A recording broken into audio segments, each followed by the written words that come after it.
fogo estranho ou chama divina. Você vê aqui realmente desejoso de receber um discernimento sobre como diferenciar o fogo estranho da chama divina? Amém mesmo? Então vamos ler juntos aqui. Ao 8º dia chamou Moisés a Arão e a seus filhos e aos anciãos de Israel e disse a Arão: toma um bezerro para oferta pelo pecado e um carneiro para o holocausto, ambos sem defeito, e traze-os perante o Senhor. Depois dirás aos filhos de Israel: tomai um bode para oferta pelo pecado, um bezerro e um cordeiro, ambos de 1 ano e sem defeito, como holocausto, e um boi e um carneiro por oferta pacífica para sacrificar perante o Senhor, e oferta de manjares amassada em azeite, porquanto hoje o Senhor vos aparecerá. Então trouxeram o que ordenara Moisés diante da tenda da congregação, e chegou-se toda a congregação e se pôs perante o Senhor. Disse Moisés: esta coisa que o Senhor ordenou fareis, e a glória do Senhor vos aparecerá. Depois disse Moisés a Arão: chega-te ao altar, faze a tua oferta pelo pecado e o teu holocausto, e faz expiação por ti e pelo povo. Depois faze a oferta do povo e faz expiação por ele, como ordenou o Senhor. Chegou-se, pois, Arão ao altar, imolou o bezerro da oferta pelo pecado, que era por si mesmo. Os filhos de Arão trouxeram-lhe o sangue. Ele molhou o dedo no sangue e o pôs sobre os chifres do altar, e o resto do sangue derramou à base do altar. Mas a gordura e os rins e o redenho do fígado da oferta pelo pecado queimou sobre o altar, como o Senhor ordenara a Moisés. Porém a carne e o couro queimou com fogo fora do arraial. Depois imolou o holocausto, e os filhos de Arão lhe entregaram o sangue, e ele o aspergiu sobre o altar em redor. Também lhe trouxeram o holocausto nos seus pedaços com a cabeça, e queimou-o sobre o altar. E lavou as entranhas e as pernas, e as queimou sobre o holocausto no altar. Depois fez chegar a oferta do povo, e tomando o bode da oferta pelo pecado, que era pelo povo, o imolou e o preparou por oferta pelo pecado, como fizera com o primeiro. Também fez chegar o holocausto e o ofereceu segundo o rito. Fez chegar a oferta de manjares, e dela tomou um punhado e a queimou sobre o altar, além do holocausto da manhã. Depois imolou o boi e o carneiro em sacrifício pacífico, que era pelo povo. E os filhos de Arão entregaram-lhe o sangue, que aspergiu sobre o altar em redor, como também a gordura do boi, do cordeiro, do carneiro, a cauda, e o que cobre as entranhas, e os rins e o redenho do fígado. E puseram a gordura sobre o peito, e ele a queimou sobre o altar. Mas o peito e a coxa direita Arão moveu por oferta movida perante o Senhor, como Moisés tinha ordenado. Depois Arão levantou as mãos para o povo e o abençoou, e desceu, havendo feito a oferta pelo pecado e o holocausto e a oferta pacífica. Então entraram Moisés e Arão na tenda da congregação, e saindo, abençoaram o povo, e a glória do Senhor apareceu a todo o povo. E eis que, saindo fogo de diante do Senhor, consumiu o holocausto e a gordura sobre o altar, o que vendo o povo, jubilaram e prostraram-se sobre os seus rostos. Nadab e Abiú, filho de Arão, tomaram cada um seu incensário, e puseram neles fogo, e sobre este incenso, e trouxeram fogo estranho perante a face do Senhor, o que lhes não ordenara. Então saiu fogo de diante do Senhor, e os consumiu, e morreram perante o Senhor. E falou Moisés a Arão: isto é o que o Senhor disse: mostrarei a minha santidade naqueles que se chegam a mim, e serei glorificado diante de todo o povo. Porém, Arão se calou. Ó Pai, nós também nos calamos diante de Ti nesta manhã, e queremos agora ouvir a Tua voz. Eu me sinto absolutamente inadequado para ser portador da Tua voz. Por isso eu peço que Tu nos cubras e nos laves e nos purifiques com o sangue do Cordeiro, não só a mim, mas a todos os que aqui estão. E eu peço que não nos falte a capacidade de perceber, de discernir a voz que virá de Ti e que será sutilmente transformadora. Dá-nos a capacidade de discerni-la agora. Nós pedimos que seja assim, em Teu nome, Jesus. Amém. Podem sentar-se.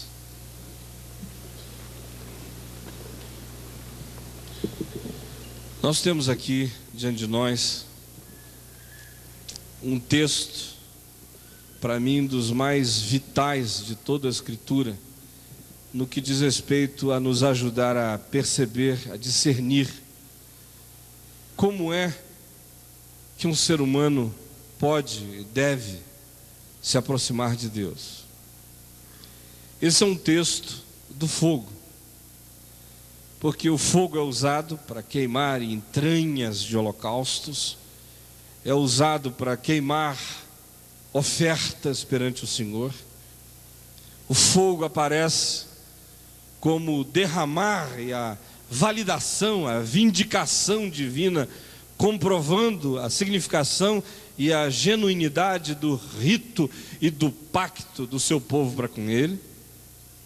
E o fogo também aparece como instrumento de juízo, porque é fogo contra fogo. Apresentam diante de Deus um fogo estranho e Deus responde com fogo santo. E o fogo santo de Deus consome aqueles que trazem perante o Senhor um fogo estranho. O que me impressiona profundamente quando eu leio esse texto aqui é o fato de que, de alguma forma, se está dizendo aqui que Deus não pode visitar o ser humano sem juízo. O encontro de um Deus eterno, santo, único, como é o Deus único e verdadeiro desse universo, com a criatura humana ambígua, torta, cheia de sombras, de equívocos, de pecados, de perversidades disfarçadas de bondades pervadidas por perversidades.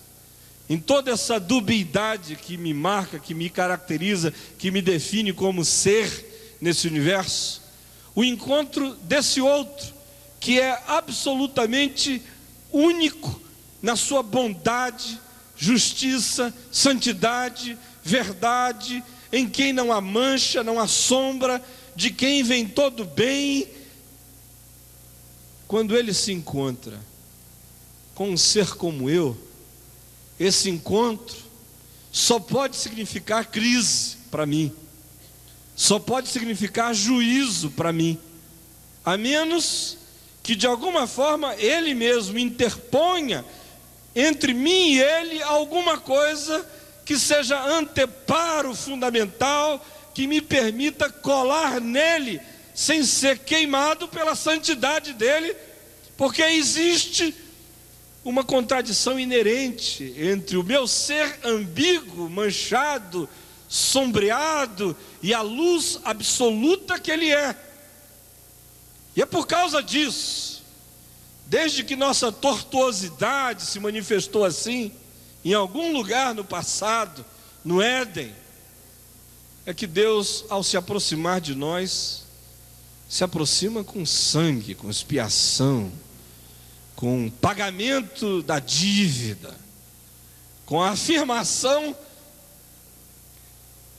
de que a minha vida tem que ser coberta por vida, que o meu sangue, que é a própria marca da minha existência animal e almal neste planeta, tem que receber expiação e justificação de sangue. até o dia quando essas simbolizações todas ganharam sua concreção, sua materialização, sua corporificação definitiva no Cordeiro de Deus que tira o pecado do mundo, o Senhor Jesus Cristo. Mas sem esse sangue, o encontro de Deus comigo significa juízo. E nesse texto a gente vê isso com extrema clareza. Porque Moisés diz: o Senhor quer vos aparecer. Santifiquem-se porque Ele vai chegar. E aí a gente imagina que o processo de santificação significaria um processo de ascetismo, de limpeza, de lavagem, de afastamento e distanciamento geográfico daquelas que seriam as centrais de poluição do planeta.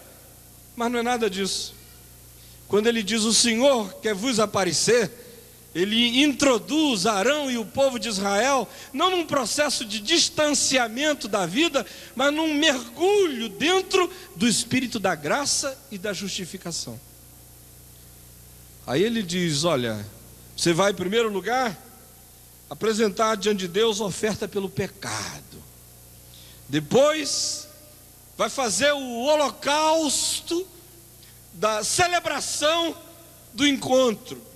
Depois você vai trazer a oferta pacífica, que define agora a paz da consciência no encontro com o eterno.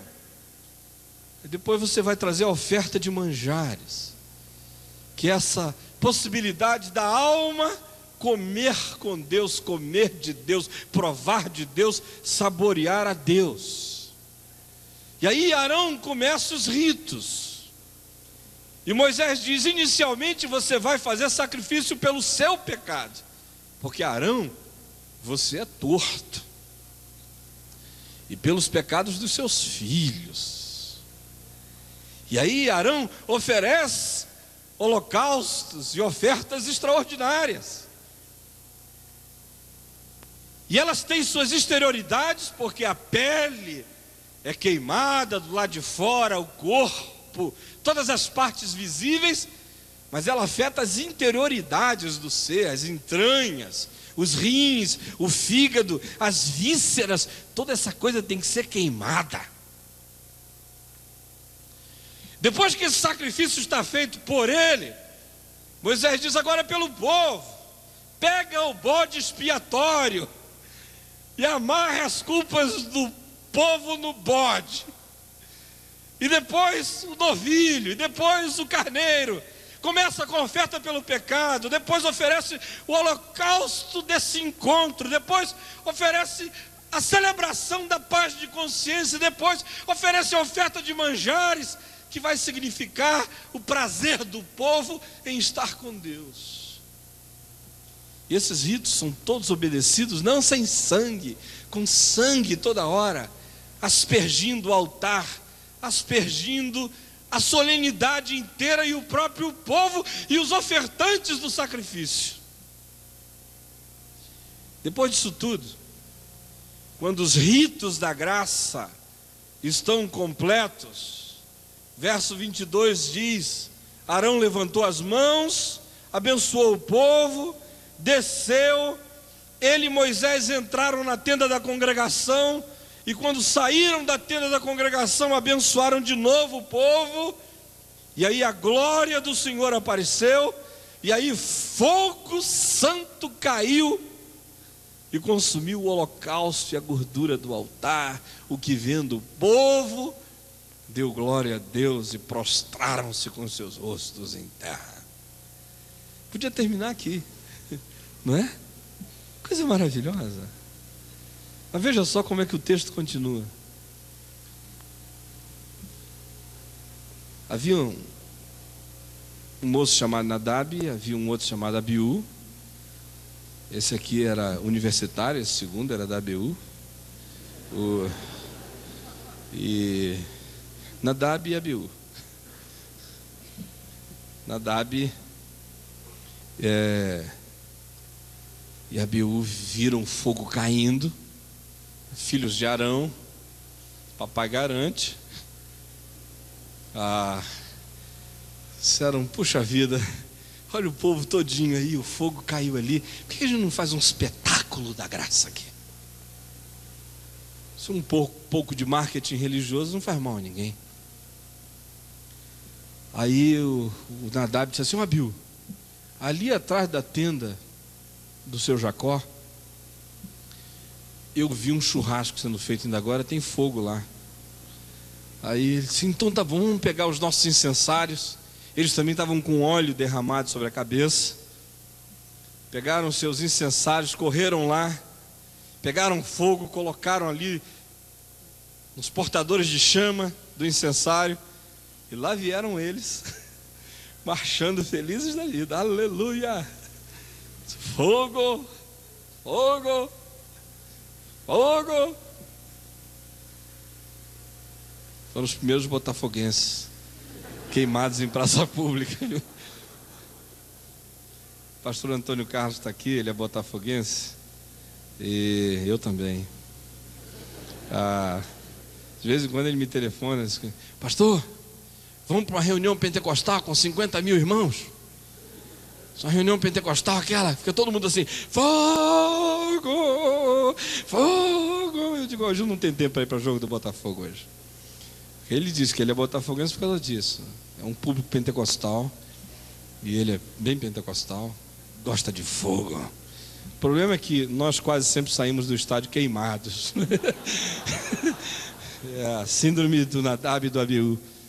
Então eles chegam e trazem esse fogo que eles escolheram em algum lugar, no caminho, na passagem, apenas para manter o povo entretido, apenas para manter o fluxo do divino, do sagrado, caminhando, apenas para que houvesse algum tipo de contribuição, para que adereços novos fossem introduzidos na simplicidade da ação divina.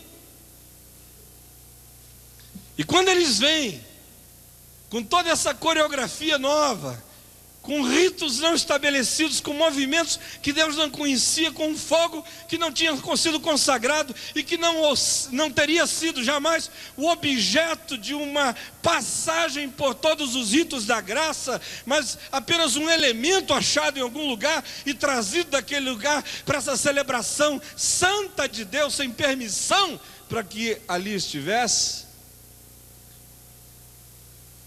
Deus derrama fogo do céu, que cai sobre Nadab e Abiú.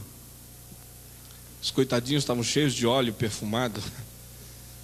Eles tinham sido ungidos com óleo sacerdotal, então pegou fogo, foi uma beleza. Tochas vivas, coitados. Aí Arão vendo os filhos queimar. Os filhos queimando, pai, morreram perante o Senhor. Quantos têm filhos aqui? Quantos têm filhos crentes aqui? Quantos têm filhos pastores aqui? Quantos têm filhos que você gostaria que fossem muito dedicados às coisas de Deus? Então pensa no teu filho queimando assim diante de você. Outro dia eu estava lendo esse texto, fiquei imaginando meus filhos queimando diante de mim, no lugar do culto, numa pretensa santificação a Deus, e a espiritualidade não fazer bem a eles, mas trazer morte a eles. E a pergunta que fica é: que tipo de fogo as novas gerações estão pretendendo apresentar diante de Deus? E a angústia paternal que fica é: será que eu estou criando na mente dos meus filhos a ideia de que Deus não é Deus, de que a graça não é graça, de que o sangue não é tão importante, de que a cruz não é essencial? Será que, de alguma forma, o que entrou na cabeça deles é de que diante de Deus vale tudo, vale o show, vale o espetáculo, vale a encenação, vale a performance, o desempenho, vale pegar fogo de qualquer lugar e trazer diante do Senhor? E será que de alguma forma isso tudo não está acontecendo na construção de uma espiritualidade que, ao invés de chamar para a gente a glória de Deus, chama para nós o juízo de Deus?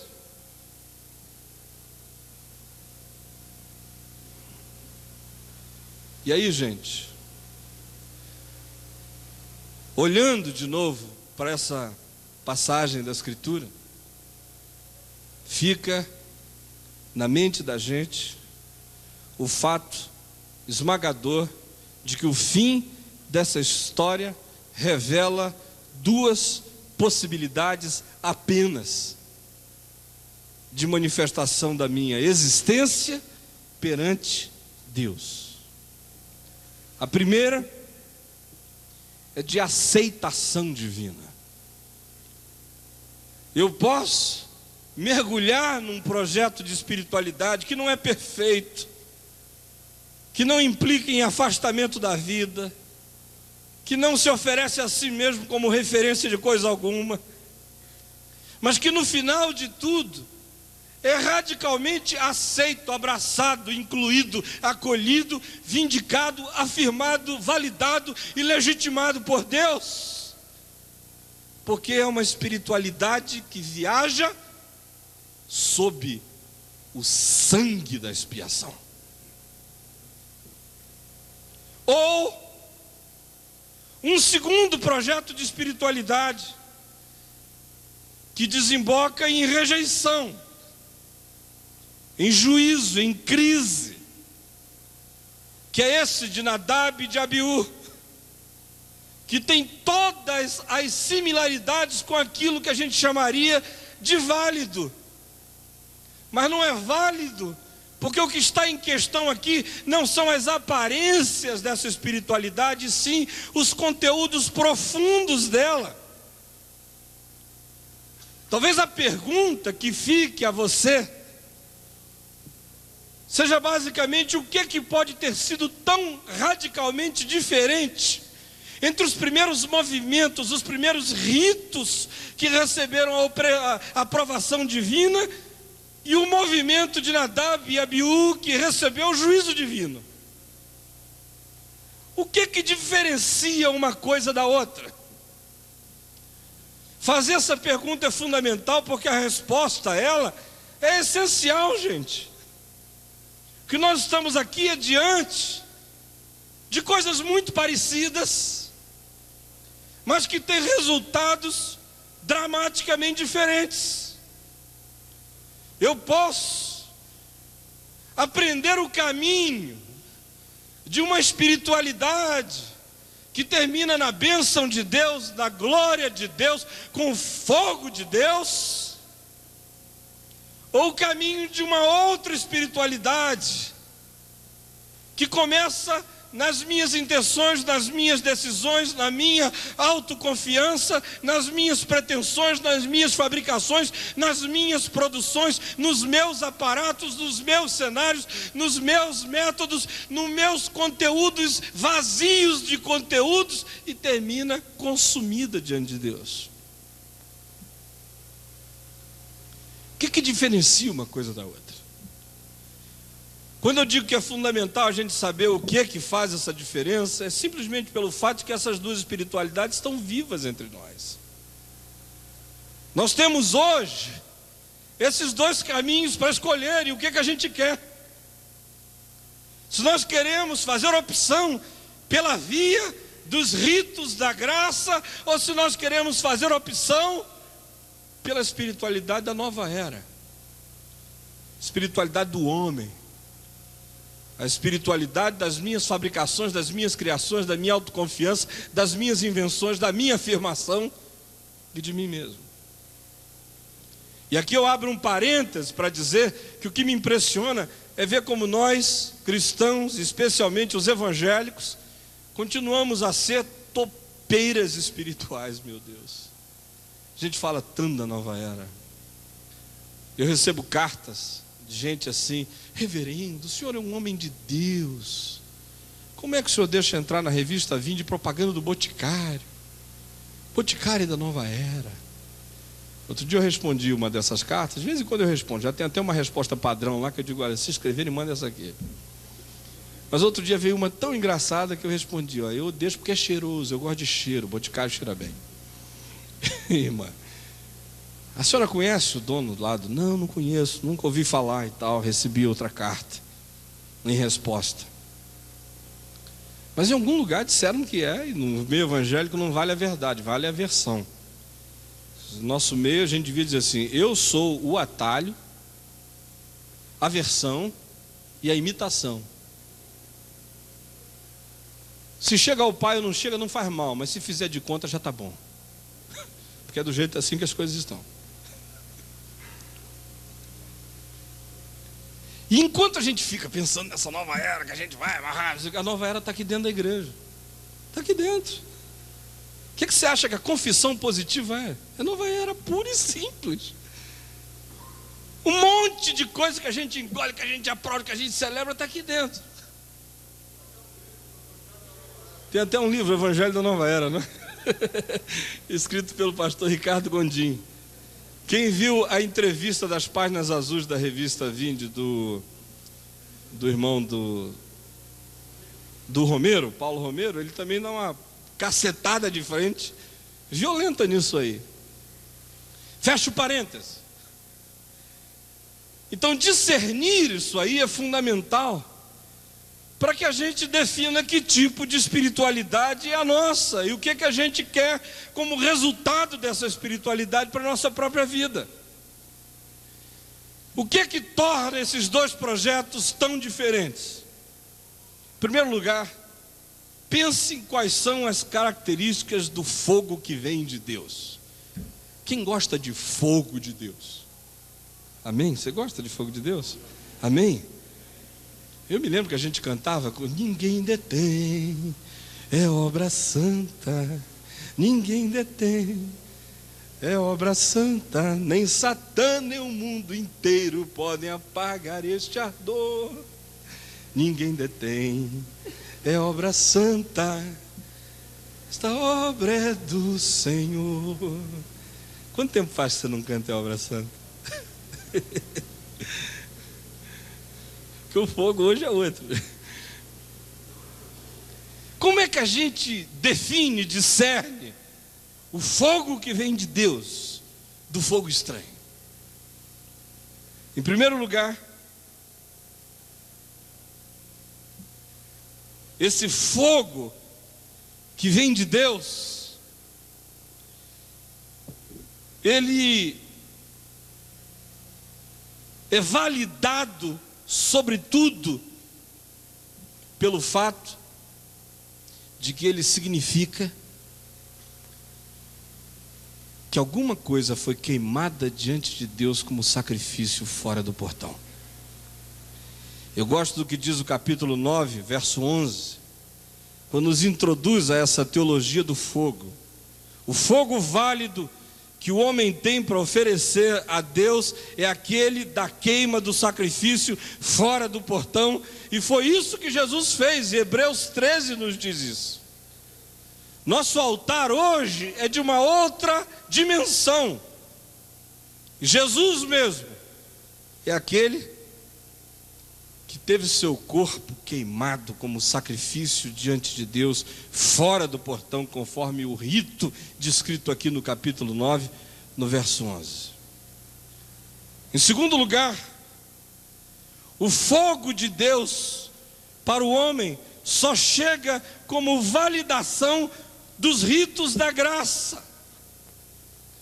Não há nenhum fogo legítimo, genuíno diante de Deus que chegue a nós fazendo bem, que possa ter acontecido como um fogo que aconteceu antes dos ritos da graça se consumarem na nossa vida. Fogo de Deus sobre nós que chega anterior aos ritos da graça é sempre fogo de juízo.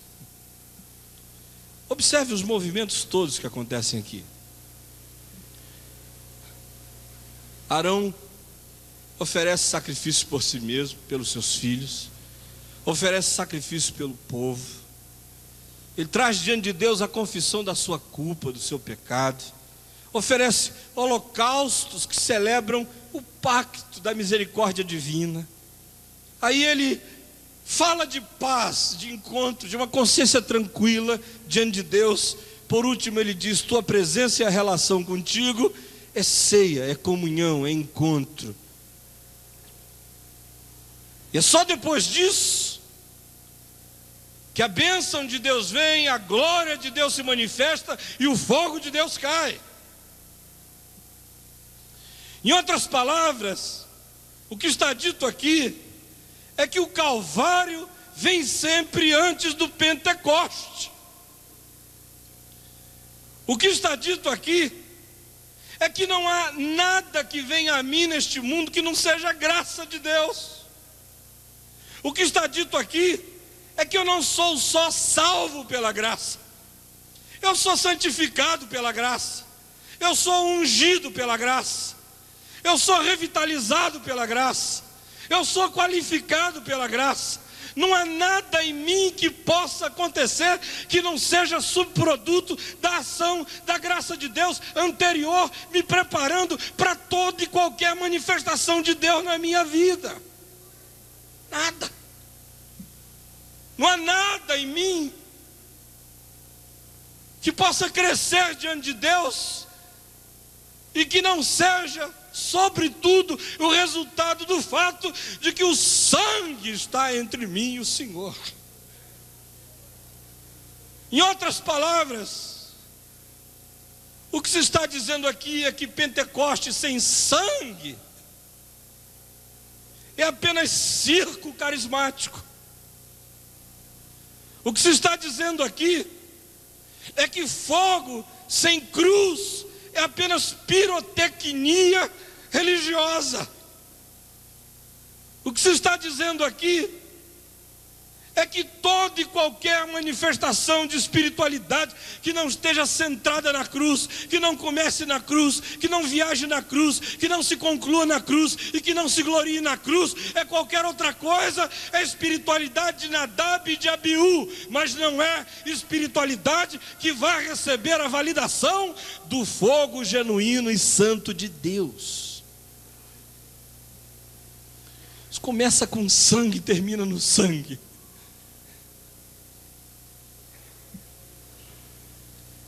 Agora, onde é que anda a cruz no nosso meio? Qual foi a última mensagem da cruz que você ouviu? Me conte. Faz tempo que eu não ouço falar de arrependimento. Faz tempo que eu não ouço falar da centralidade da cruz do Senhor Jesus. Faz tempo que eu não ouço falar de nada disso.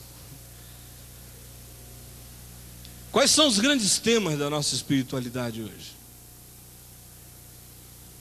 Você pode,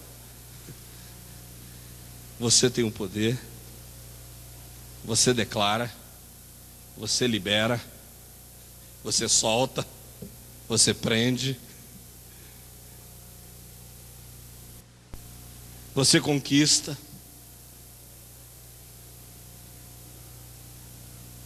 Não é a fé em Deus, é a fé na fé.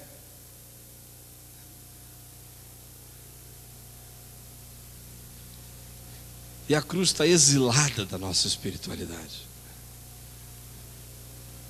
Sangue de Jesus virou, no máximo, uma confissão mágica anterior a um estar amarrado. O sangue de Jesus não purifica mais de todo pecado. O sangue de Jesus agora é corda, só para amarrar.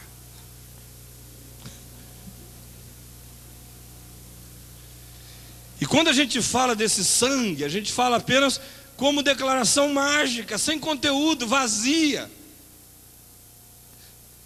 É mantra, é palavra de poder, mas não significa nada, ninguém sabe nem o que significa.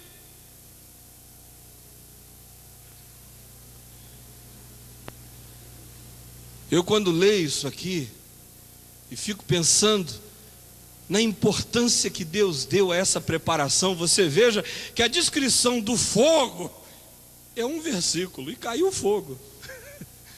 Agora vê o tempo todo que se fala em sangue derramado, em holocausto feito, em oferta diante de Deus, em encontro, em reconciliação, em intestinos queimados, em vida que é invadida, perscrutada pela graça, em todas as partes e dimensões do ser, abraçados por essa graça de Deus, não deixando nada fora.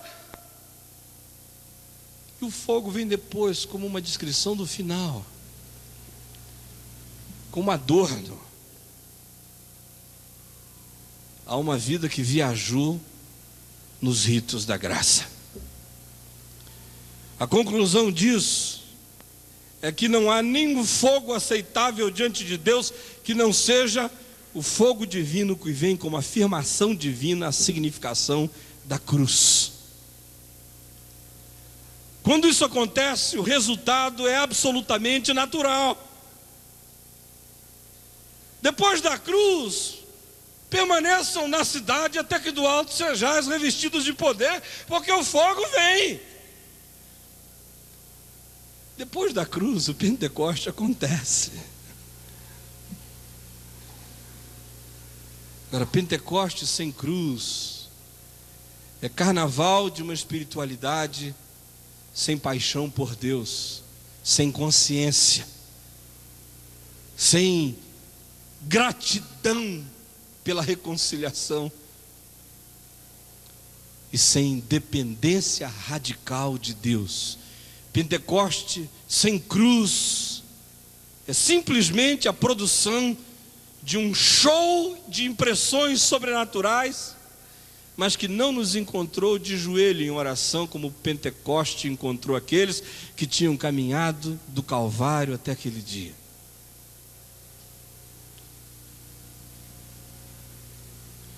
Isso tudo que eu estou falando a você é simplíssimo, é simplésimo. Eu me sinto até um tanto ridículo e simplista de estar tendo que repetir coisas tão básicas. Mas essas coisas básicas estão precisando ser repetidas porque de alguma forma elas foram banidas da nossa consciência. Não há, portanto, nenhum fogo aceitável diante de Deus como fogo divino que não seja a afirmação divina, a significação da cruz na nossa vida. Aí quando acontece, o que se segue é natural. Abençoou o povo, a glória apareceu e o fogo do Senhor caiu no altar. Agora, isso aqui é complicado, porque isso aqui é genuíno, e o que é genuíno a gente não controla. Esperar o fogo cair é uma coisa, Deus vai derramar. Passar no fundo da casa do seu Jacó, pegar um braseiro, botar e sair por aí fazendo carnaval, é controle, é domínio meu. E aí esses dois moços, Nadab e Abiú, pegam uma carona para o juízo. A bênção de Deus está aí. Vamos agregar a essa bênção de Deus algumas coisas novas. Eles vão lá, pegam, e de fato o que eles estão pegando é uma carona para o juízo divino. Agora olha aqui para mim, todos vocês. O quanto no seu coração que o que está prevalecendo é a espiritualidade Nadab de Abiú, e não essa espiritualidade da cruz e do sangue, da graça. Eu vejo todo dia gente muito boa embarcando na espiritualidade do Nadab e do Abiú. É tão mais fácil, toma tão menos tempo. Não tem que fazer viagens para dentro, não tem que queimar o intestino com fogo. Não tem que fazer exercícios de consciência, não tem que assumir uma dependência total, radical, final à graça de Deus que me justifica. Não tem mecanismos sob o meu controle. O que existem são submissões aos ritos da graça e uma dependência total e final de que tudo vem de Deus e que a nossa suficiência está nele. Agora, o outro projeto está ao alcance da mão. A gente compra na esquina, a gente aprende a fazer. Tem curso de espiritualidade, Nadab e Abiú. Tem incensário à venda, tem fogo em pacotinho, se você quiser. Está tudo aí.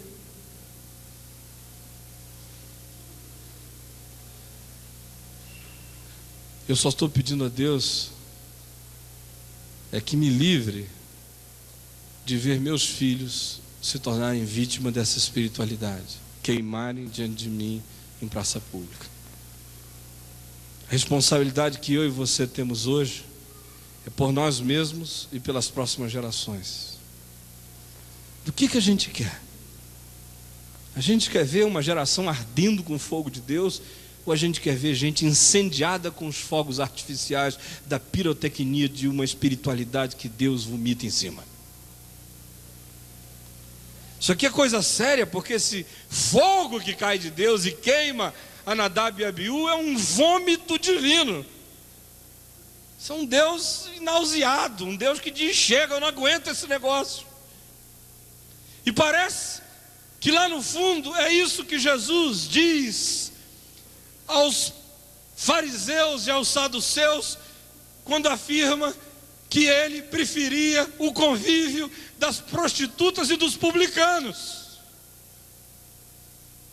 Porque eles são pessoas que sabem que estão tão nus diante de Deus, que eles se aproximam de Deus ou debaixo do sangue, ou curvados diante da cruz, ou com consciência total de que não seja a misericórdia de Deus, eles não têm nenhuma chance de sobrevida diante do eterno, que eles não ousam trazer coisa alguma a não ser um clamor de misericórdia. Mas vocês, fariseus, saduceus, vocês aprenderam a acender o fogo, vocês aprenderam a fabricar incensário, vocês desenvolveram a espiritualidade do domínio e do controle de vocês, vocês determinam, vocês declaram, vocês são os donos disso. Eu estou assistindo, eu só vou onde vocês me mandam. Vai lá, Deus, eu vou. Fica quieto, Deus, eu fico. Fala, Deus, eu falo.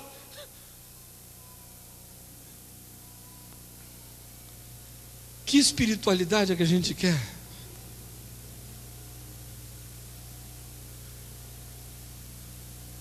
Hoje à noite eu vou continuar nesse texto e amanhã de manhã também. Mas eu queria deixar uma coisa na sua mente para hoje à noite. Observe a versão de Gálatas em linguagem levítica. Vós começaste no espírito e vos aperfeiçoaste na carne. Vós começaste na chama divina e vos aperfeiçoaste no fogo estranho. E o caminho sutil que nos leva da chama divina para o fogo estranho e o discernimento necessário que a gente tem que fazer para perceber o quanto que dessa mecânica do fogo estranho já existe dentro de nós. Vamos ficar todos em pé e vamos ter um momento de oração juntos.